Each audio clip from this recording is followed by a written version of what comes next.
Sétima característica sobre o caminho. O caminho é um lugar de aperfeiçoamento.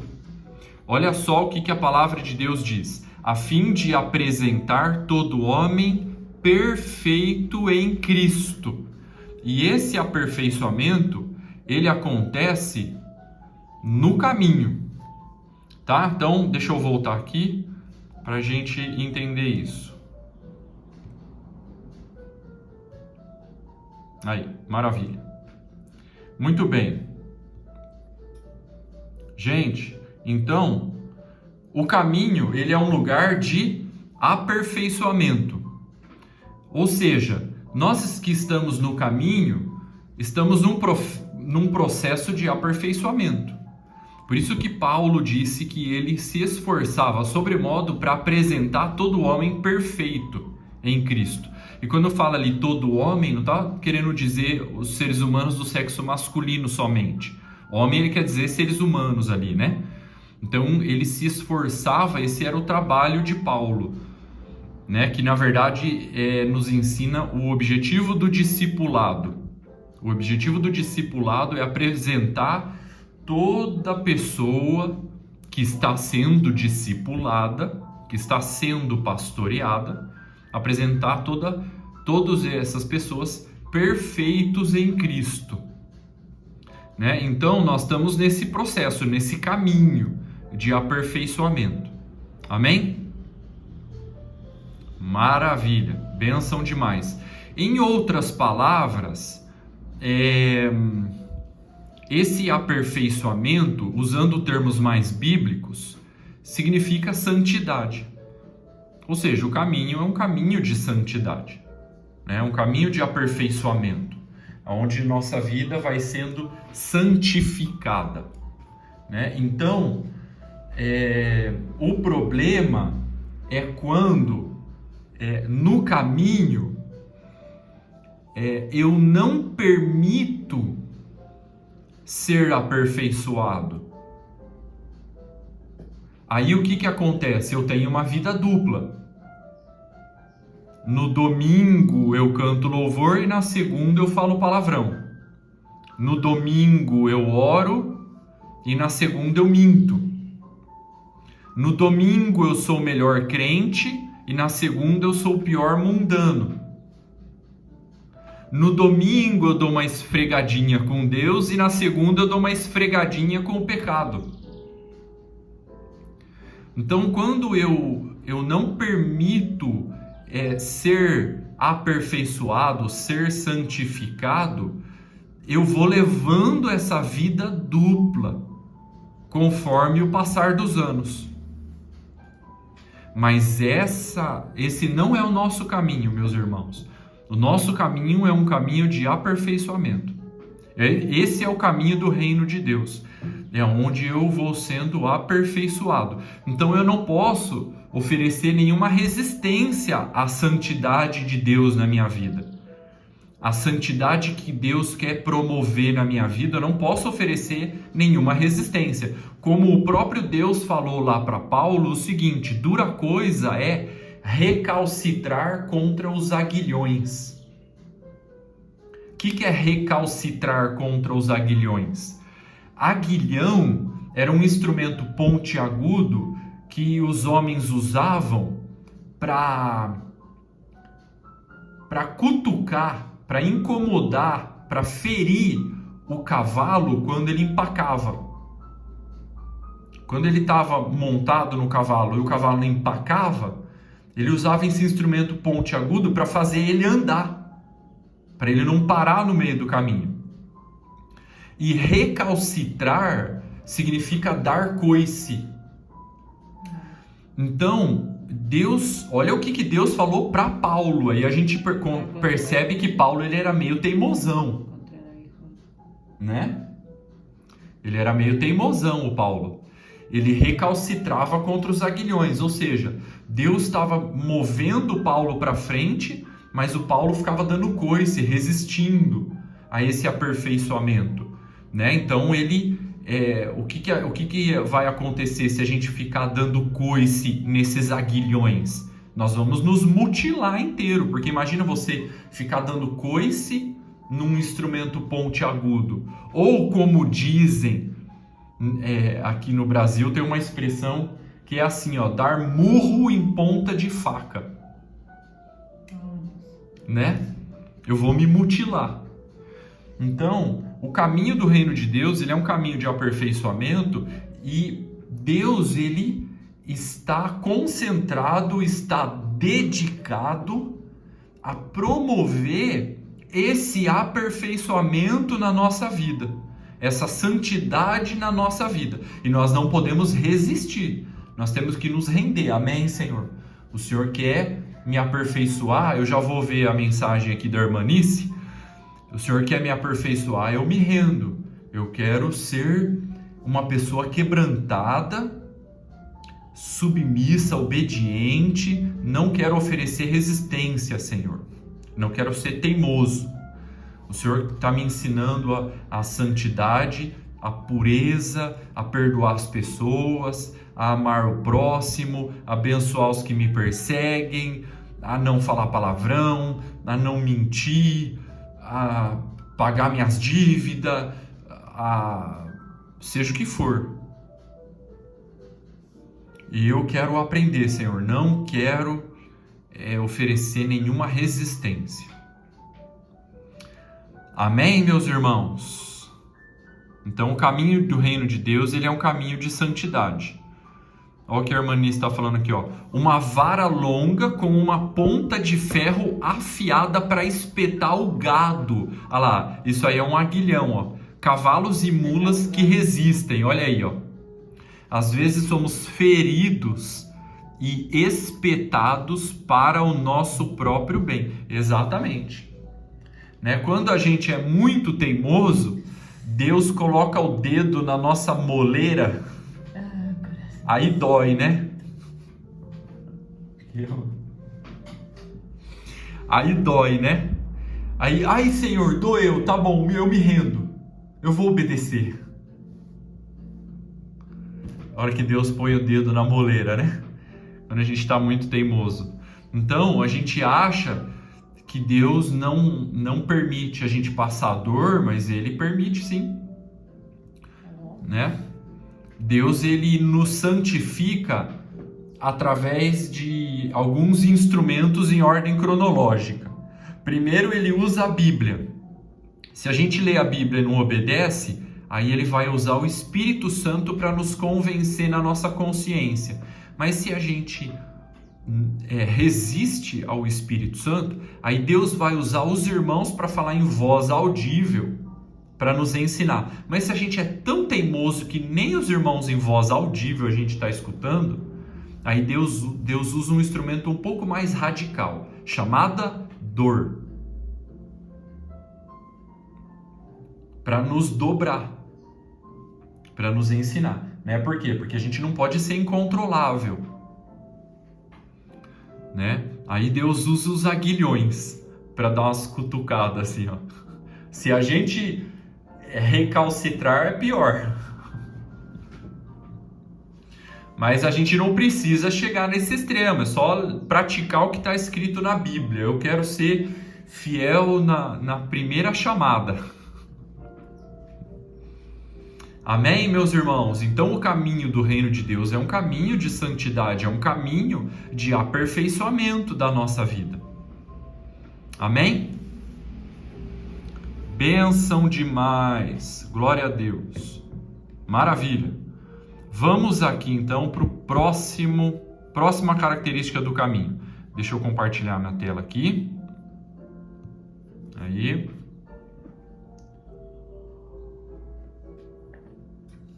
Maravilha, foi. Maravilha. Vamos lá. Próxima característica do caminho, gente. Olha só. O caminho, ele é uma nova realidade. Olha só que interessante. Quando Jesus estava falando com Nicodemos, ele falou assim, ó: aquele que não nascer de novo não pode entrar no reino de Deus. Então, quando a gente entra no reino de Deus, a gente entrou numa nova realidade que a gente nunca tinha entrado antes. A gente entrou num caminho que a gente nunca tinha andado antes. Então vamos entender isso na prática do nosso dia a dia. Deixa eu voltar para cá. Aí, maravilha. Então, gente, olha só. O caminho do reino de Deus é uma nova realidade. Por quê? Gente, olha só. Eu vou contar a experiência que eu tive, tá? O que eu experimentei. Quando eu era adolescente, eu era drogado. Eu era viciado em cigarro, bebida e droga. Pichava muro da casa dos outros, de comércio, falava palavrão, mentia, fazia o que quer, do jeito que quer, na hora que quer, sem disciplina nenhuma. Sem temor de Deus, sem santidade. De repente, pregaram o evangelho para mim, dentro da sala de aula. Eu fui batizado e entrei numa nova realidade. Entrei num caminho que eu nunca tinha andado antes. Então, eu ficava assim, ó, como que é as coisas aqui dentro, né? Dentro desse caminho do reino de Deus aqui. Agora eu tô dentro do reino de Deus, na verdade é o reino de Deus que entrou dentro de mim. E agora eu tô dentro de uma nova realidade, de um outro estilo de vida que eu nunca tive antes. Eu preciso aprender tudo de novo. Como me conduzir, o que pensar, quais decisões tomar, como me relacionar com pessoas, qual é a linguagem do reino de Deus, qual é a bandeira do reino de Deus, qual é a lei do reino de Deus, qual é? Agora eu tenho uma nova tribo, um novo povo, novos amigos. É uma nova realidade completamente diferente de tudo que eu já tinha visto antes. Porque o caminho do reino de Deus é uma nova realidade. Então nós no reino de Deus, nós temos uma bandeira, nós temos a nossa lei, né? Que é totalmente diferente do mundo. Então é uma nova realidade, nós não andamos mais segundo o curso desse mundo. O espírito da desobediência que atua nas pessoas que estão no mundo não atua mais na nossa vida agora. O que atua na nossa vida é o espírito da obediência, o espírito da santidade de Deus. Agora, nessa nova realidade, eu preciso aprender a linguagem, a bandeira, a lei, a cultura, a conduta, o comportamento. É uma nova realidade, que muitas vezes nesse processo de aprendizado dá até medo. Dá medo de não conseguir corresponder à altura do chamado que nós temos, porque é uma nova realidade. Agora eu estou numa nova realidade, vivendo uma outra realidade que eu nunca vivi antes. Será que eu vou dar conta? Eu entrei nessa crise no começo da minha caminhada. Quando eu entrei no caminho do reino de Deus, era uma nova realidade muito diferente de tudo que eu tinha vivido antes. Então, muitas vezes eu tinha medo. Eu tinha medo de não conseguir corresponder à altura dessa nova realidade que eu estava. Então, me dava uma crise, me dava medo. Esse medo me pressionava até a me afastar. Me tentava a me afastar dos irmãos. Por quê? Porque eu tinha medo de me frustrar, não correspondendo a essa nova realidade. E o que aconteceu? Eu me frustrei e eu tive que enfrentar a frustração. Então, no caminho do reino de Deus, a gente está vivendo uma nova realidade, até as frustrações são novas. Por exemplo, teve uma vez que eu há muitos anos atrás, eu tinha 1 ou 2 anos de caminhada, em 2005, 2006. Eu comecei a aprender a tocar violão e cantar. Aí eu aprendi um louvor. E a gente estava lá na nossa reunião de domingo, nosso culto de domingo. Era 9 pessoas sentado na sala de uma casa. Sim, não? E aí, a irmã que normalmente conduzia a gente ali no louvor não foi e falaram assim: o Márcio aprendeu uma música no violão. Jogaram o violão no meu colo. Aí eu pensei, agora é a minha oportunidade, eu vou usar o dom que Deus me deu e vai ser uma bênção. Peguei o violão, a hora que eu comecei a tocar, irmão, eu fiquei nervoso, eu fiquei tenso, eu transpirei em cima do violão, eu errei a letra, eu esqueci as notas, foi um desastre, ninguém gostou. Eu fui embora frustrado, nunca mais, chorando, nunca mais eu queria ministrar louvor. Não queria nem ir na reunião mais. Por quê? Porque eu estava numa nova realidade que eu nunca tinha vivido antes. Eu estava aprendendo. Eu estava num processo de aprendizado. E no processo de aprendizado a gente cai, a gente levanta, a gente cai de novo, a gente levanta outra vez, a gente erra. Né? Então, mas alguma coisa dentro de mim falava assim, persevera, você está aprendendo, você está numa nova realidade. Então eu fui perseverando até eu aprender. Aí numa próxima oportunidade eu toquei uma música que tinha uma letra menorzinha. Aí os irmãos, não tinha perigo de esquecer, né? Aí os irmãos cantaram junto, eles sabiam a letra e foi uma bênção. Então, a gente tem que enfrentar até frustrações e decepções conosco mesmos dentro do caminho do reino de Deus. E aí o que eu faço com essa decepção? Engole o amargo, porque esse amargo vai promover no meu caráter algo chamado mutação. Em outras palavras, maturidade. Eu vou amadurecer. Então, nessa nova realidade, nós não podemos ter medo de avançar, medo de desenvolver, medo de usar os dons, medo da santidade, medo de caminhar nessa nova realidade. Nós temos que avançar, desenvolver, crescer. Eu estou aprendendo, existe uma margem de erro tolerável. Com o temor de Deus, eu vou caminhando, eu vou avançando nessa nova realidade. O Espírito Santo está dentro de mim e ele vai me guiar, vai me ensinar. E os irmãos também estão junto comigo para eu aprender a viver nessa nova realidade chamada caminho. Amém, meus irmãos?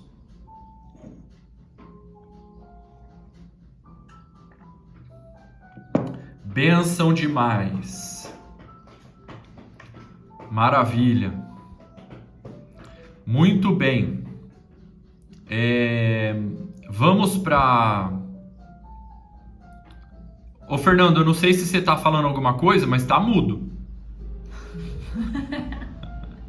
Eu tô vendo você mexer a boca, eu falei, será que ele está falando alguma coisa? Mas está mudo.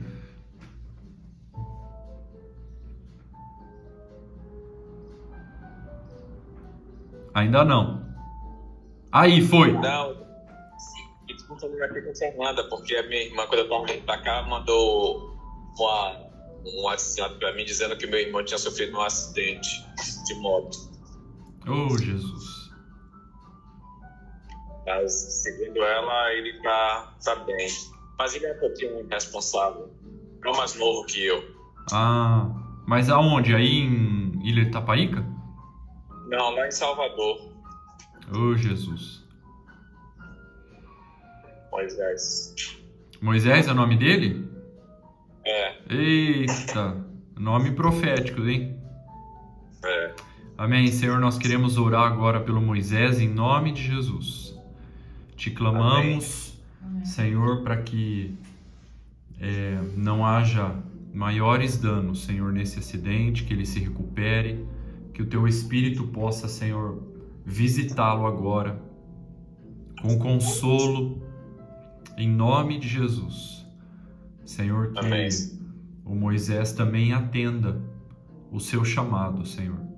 Assim como o Moisés que conhecemos da Bíblia atendeu o seu chamado, apesar de tantas resistências que ele ofereceu, mas que no final ele se rendeu e se dobrou. Que o Moisés, irmão do Fernando, também se renda completamente, Senhor, em nome de Jesus. Amém, meus irmãos. Maravilha. Depois manda a notícia do Moisés pra gente, Fernando, pra gente saber dele. Certo, eu vou. Maravilha. Fala que a gente orou por ele. Bênção, meus irmãos. Vamos pro próximo? Vamos lá. Deixa eu compartilhar a tela aqui. Aí. Foi. Maravilha. Vamos lá. Olha só, gente. O caminho do reino de Deus é uma ordem. Olha só. O caminho do reino de Deus é uma ordem. Olha só o que Jesus ordenou. Fazei discípulos. No texto de Mateus 28, do 18 ao 20.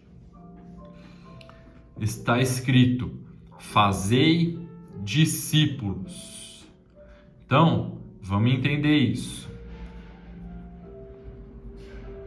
Deixa eu voltar aqui. Aí, maravilha. Gente, olha só. O caminho do reino de Deus é uma ordem, tá? No caminho, Jesus nos deu uma ordem para a gente fazer discípulos.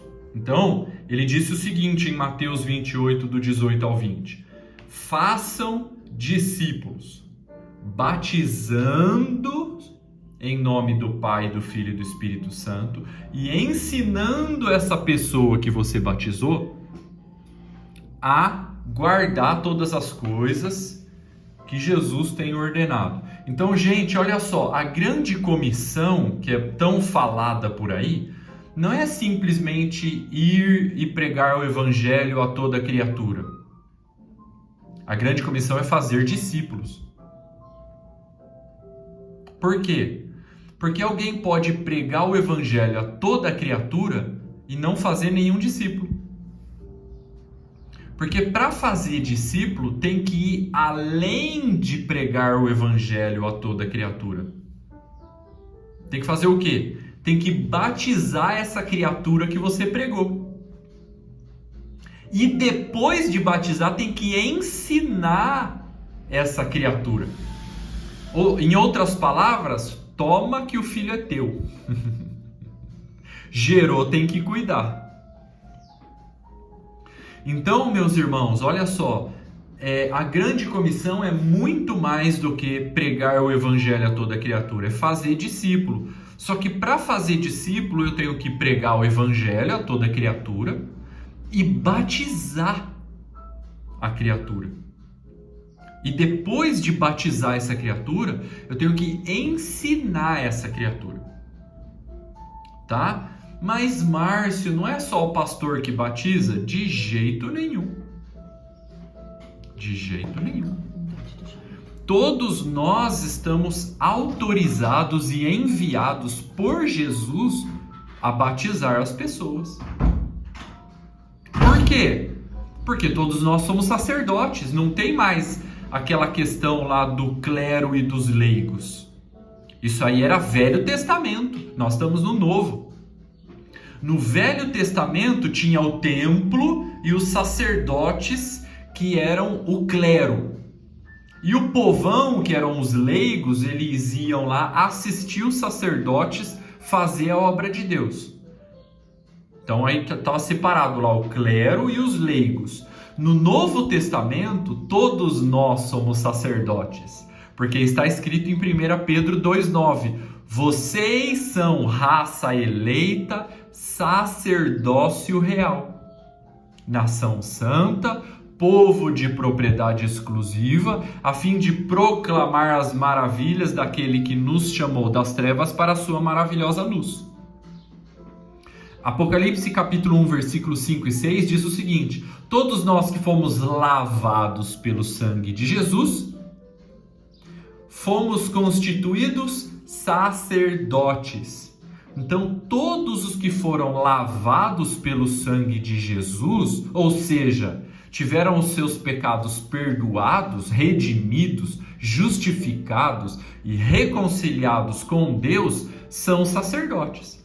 Então, se a gente que está aqui, nós fomos lavados pelo sangue de Jesus, todos nós somos sacerdotes. E como sacerdotes, todos nós estamos autorizados por Deus para fazer o quê? Para batizar as pessoas, para ministrar a ceia, para impor as mãos sobre os enfermos para que eles sejam curados, para impor as mãos sobre as pessoas para que elas sejam cheias do Espírito Santo, para se mover nos dons espirituais. Todos nós somos sacerdotes. Então nós estamos autorizados por Deus para fazer tudo isso. Tá? Então o caminho do reino de Deus é uma ordem, a ordem é fazer discípulos. Tá? Então, gente, olha só, para a gente entender a profundidade disso, a gente precisa entender em que momento que Jesus mandou fazer discípulos. Quando ele já tinha ressuscitado dentre os mortos. E antes de subir aos céus, quais foram as últimas palavras que Jesus disse para os seus discípulos? Foram essas: façam discípulos, batizando-os e ensinando-os. Então, sabe quando você vai sair de viagem e a sua família vai ficar na casa? Aí você fala assim: olha, você, por favor, não se esqueça de colocar o lixo na rua. Isso você não pode esquecer de jeito nenhum. Não esqueça de colocar o lixo na rua. Sabe quando você sai de viagem, você deixa aquela última instrução lá que eles não poderiam esquecer de jeito nenhum? Foi a mesma coisa que aconteceu. Jesus, antes de subir para os céus, ele deixou aquela última palavra ali, para os discípulos. De tudo que eu ensinei para vocês, vocês não podem esquecer dessa: façam discípulos, batizem as pessoas e ensinem elas a guardar todas as coisas que eu ordenei.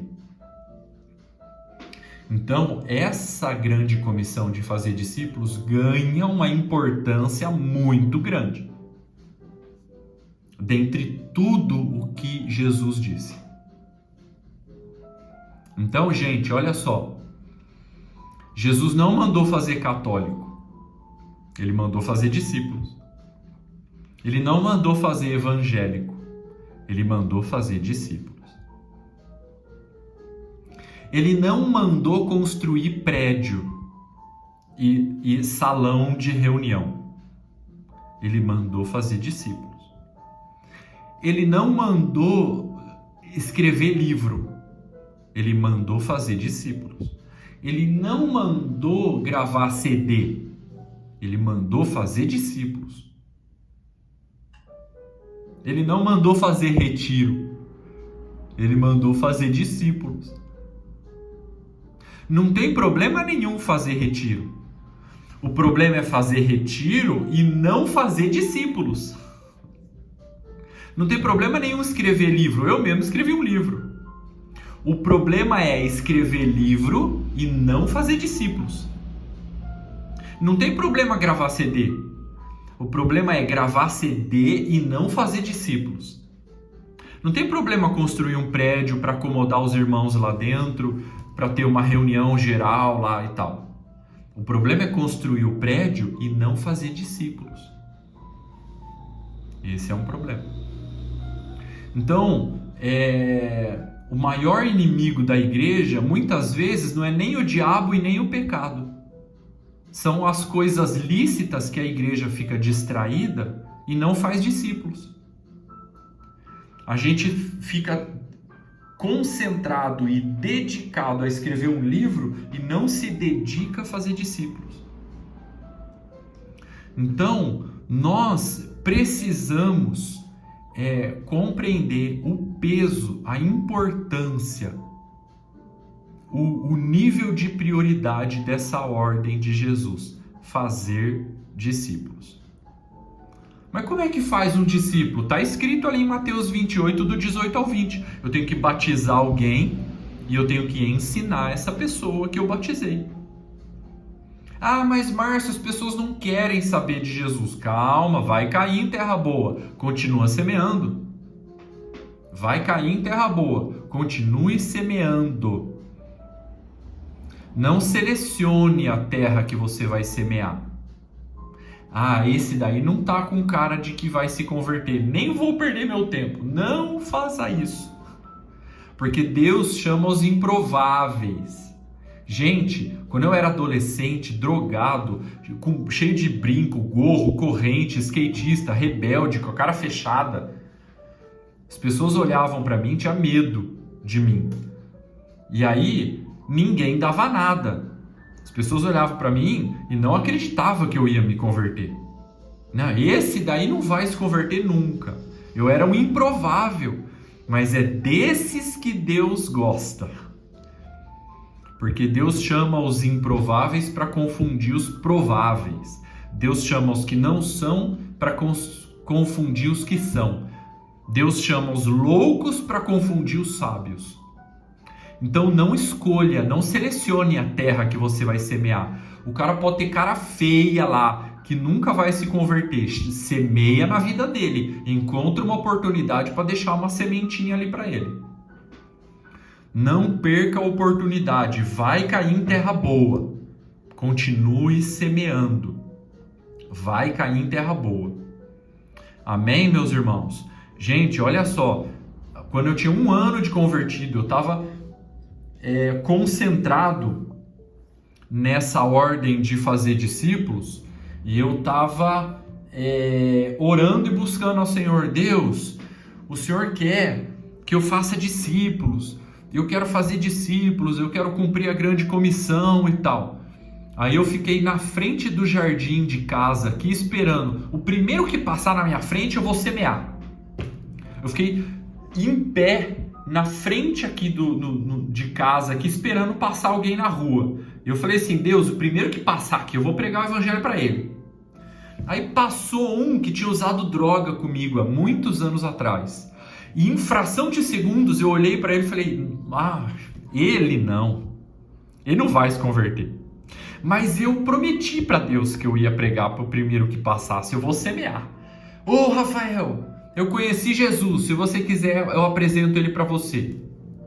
Ele falou, Márcio, legal, um dia eu volto. E foi embora. Alguns meses, 6 meses, 1 ano depois, eu encontrei ele. Márcio, lembra que você falou que tinha conhecido Jesus? Então, vamos conversar? Eu falei, vamos. Vai em casa pra gente tomar um café que eu te explico. Aí ele veio em casa pra gente tomar um café. Aí eu comecei a explicar para ele, propósito eterno de Deus. Aí o homem caiu em pecado. Quem é Jesus? Porta, caminho e alvo. Como que faz para passar pela porta? Arrependimento, batismo e receber o Espírito Santo. Não tem que aceitar Jesus, não. O que é arrependimento? O que é batismo? Como receber o Espírito Santo? Ele se posicionou. Márcio, eu estou arrependido, eu quero. Aí eu batizei ele. E aí eu comecei a ensinar ele. Aí sabe o que ele fez? Ele pregou o evangelho para o amigo dele e batizou o amigo dele, o Tiago. Aí sabe o que aconteceu? O Tiago pregou o evangelho e batizou o amigo dele, que batizou o amigo, que batizou o outro, que batizou o outro. Então a gente não pode selecionar a terra que a gente vai semear. Esse aí não tá com cara de quem vai se converter. Não seleciona, semeia. Deus chama os improváveis. É só semear a palavra e convida para tomar um café.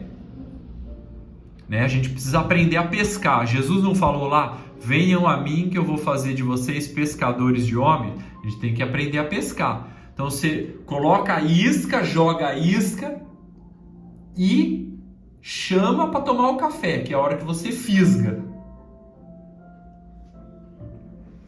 Né? Então, semeia ali na oportunidade que você tiver, no ônibus, na fila do banco, no mercado, no trabalho, onde for, semeia. E aí a pessoa demonstrou qualquer tipo de interesse, você fisga. Como é que fisga? Vamos tomar um café, me passa seu WhatsApp que a gente vai marcar. Chama para reunião, chama para reunião online aqui. É assim que fisga. A gente precisa aprender a pescar.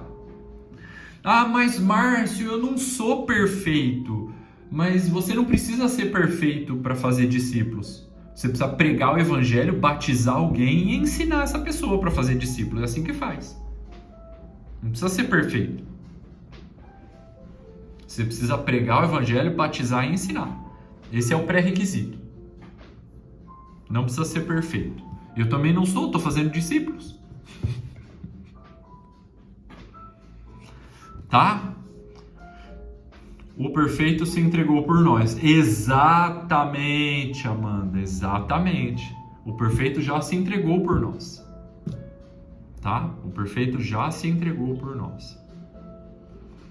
Então, o perfeito, como ele já se entregou por nós, a gente vai falar da sua perfeição para os outros imperfeitos.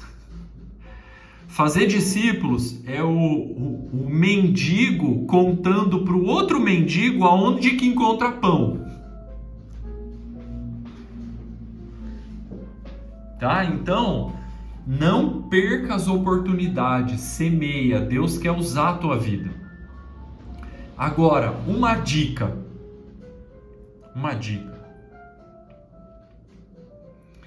Enquanto você vai semeando, né? Enquanto você vai trabalhar, vai no banco, vai na padaria, vai no mercado e vai semeando no meio do caminho, quando você estiver orando na sua casa, no seu momento aí de intimidade com Deus, peça para Deus te dar discípulos, te dar filhos na fé. Um dia alguém disse isso para mim e eu grudei nessa palavra e orei em cima. Alguém disse assim para mim, Márcio, essa é a oração que Deus responde mais rápido. Quando você pede por filhos na fé. Eu grudei nessa palavra e eu pedia nas minhas orações, Deus, eu quero fazer discípulos, Senhor, me dá filhos na fé. Gera filhos na fé. Eu quero ter filhos na fé. Eu quero ter um coração de pai. Eu quero ter um coração de pastor. Gera filhos na fé através do meu ventre ministerial. Eu quero fazer discípulos, Senhor. Eu quero ter a experiência de pregar para alguém, batizar a pessoa e ensinar essa pessoa. Por favor, Senhor. Por favor. Eu pedia, eu clamava, eu chorava diante de Deus pedindo isso. Eu chorava, irmãos. Chorava. Então nós precisamos aprender a derramar lágrimas pelos perdidos nas nossas orações. Por quê? Porque o caminho do reino de Deus é uma ordem. E essa ordem é fazer discípulos. Amém, meus irmãos?